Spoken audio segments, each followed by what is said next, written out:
Presiden Prabowo Subianto menyambangi Presiden ke-7 Republik Indonesia Joko Widodo di Solo.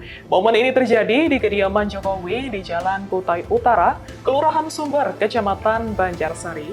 Saat itu, Prabowo menjemput Jokowi untuk makan malam dan wedangan bersama.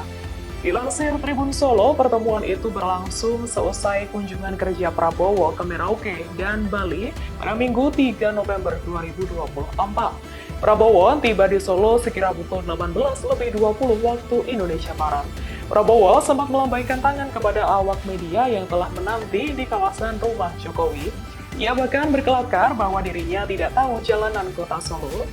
Dilaporkan Prabowo dan Jokowi berencana akan wedangan bersama di wedangan Omah Semar, Jajar, Solo. Download Tribun X sekarang, menghadirkan lokal menjadi Indonesia.